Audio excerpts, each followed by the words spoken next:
Assalamualaikum warahmatullahi wabarakatuh. Perkenalkan, nama saya Safa Nabil Aulia. Eh, NIM G00249199 dari kelompok A5. Di sini saya akan membahas sebuah kasus yang berhubungan dengan anatomi.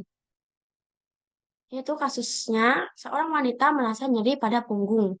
A. Jelaskan struktur anatomi vertebra, cervical, thoracal, lumbal, sacrum, coxae.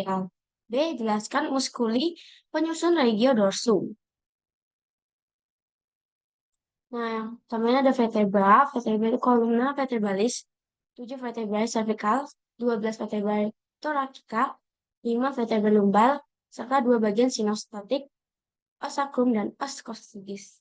Vertebra thoracica berhubungan dengan 12 pasang costae sacrum bersendi dengan osa coccyx.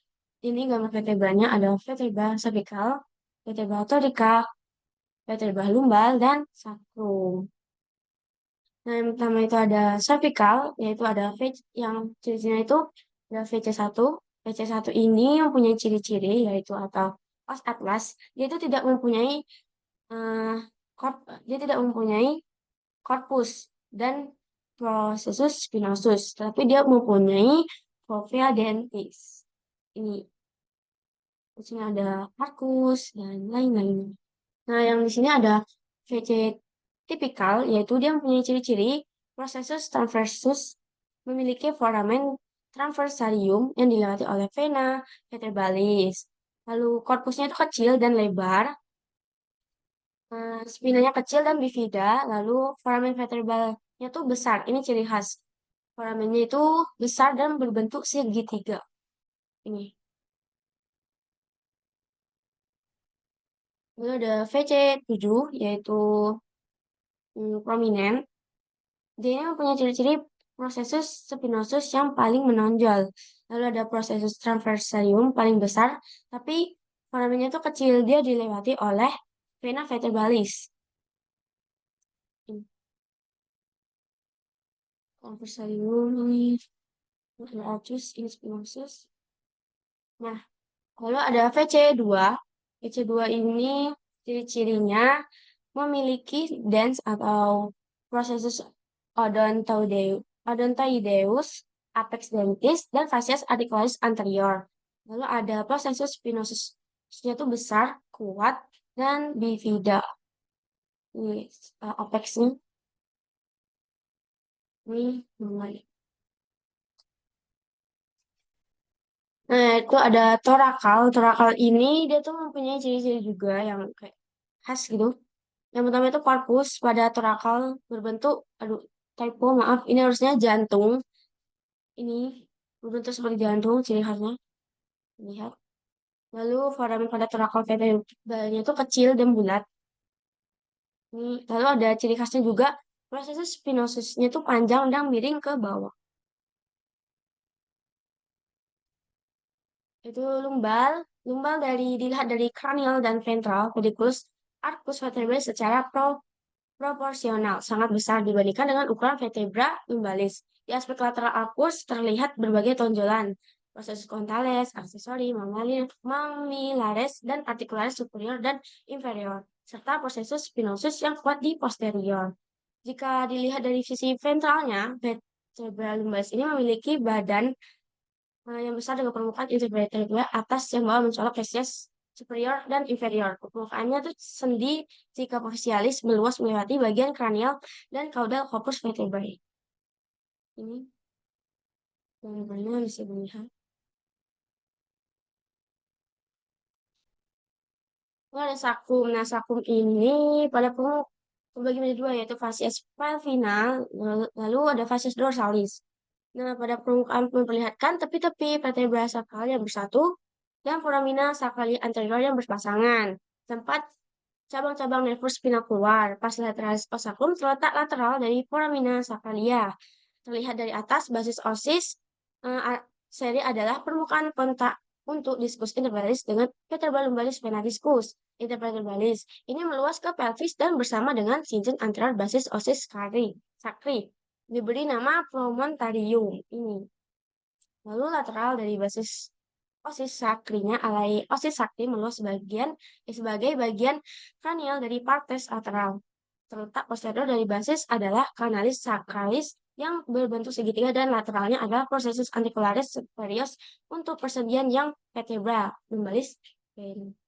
Dan yang facies dorsalis ini ada ciri khas itu 4 tonjolan, yaitu crista sacralis mediana terjadi karena penyatuan spinasi. Lalu yang kedua, crista sacralis medialis terbentuk karena fusi pros articulares. Lalu yang ketiga, crista sacralis lateralis mencerminkan penyatuan processus lateral rudimenter.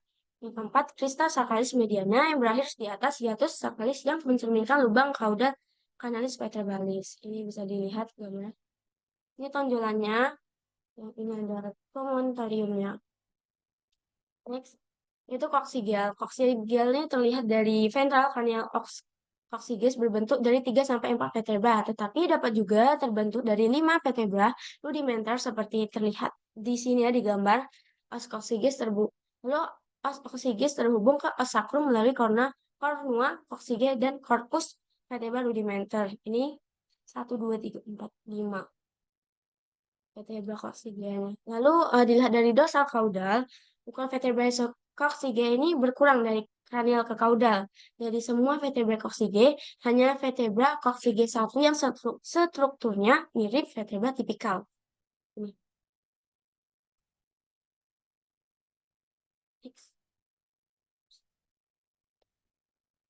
Nah, yaitu sekarang kita akan membahas muskus regiodorsum. Nah, di sini ada pertama lapisan superficial. Di sini ada muskus trapezius, otot berbentuk segitiga besar yang terletak di bagian atas punggung, membantu pergerakan dan stabilisasi skapula. Lalu ada muskus latissimus dorsi, otot besar yang membentang dari punggung bagian bawah hingga lengan, berfungsi membantu gerakan ekstensi, abduksi, dan rotasi internal lengan. Yang ketiga ada musculus rhomboideus, mayor dan minor. Otot-otot ini berada di antara tulang belakang dan skapula, membantu menarik skapula ke arah dalam. Ini trapeziusnya, ini terbagi menjadi 3, yaitu pars descendens, dan pars transversa, pars ascendens. Ini latissimus dorsi, ini dan rhomboideusnya. Bagian sini bisa dilihat. Oke, next. Nah, lalu ada lapisan superficial muskus yang bagian dalam. Yang bagian dalam ini yaitu otot-ototnya itu autokton, punggung secara bersama dinamai musculus erector spinae ini.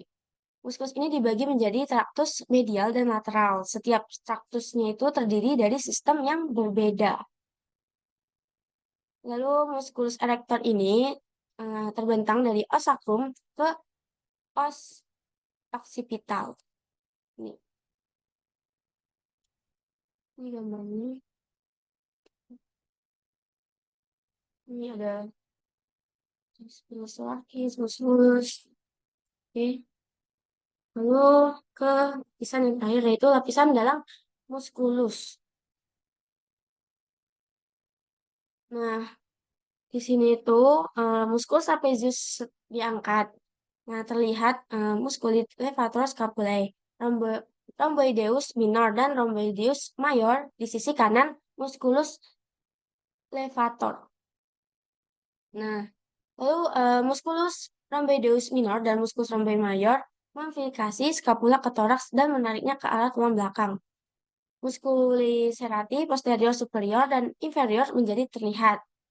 Lalu muskulus serratus posterior superior mengangkat koste bagian atas ke atas dan membantu inspirasi muskulus serratus posterior inferior memperlebar protocoracis inferior dan menstabilkan koste di bagian bawah sewaktu kontraksi pars costalis disparatis.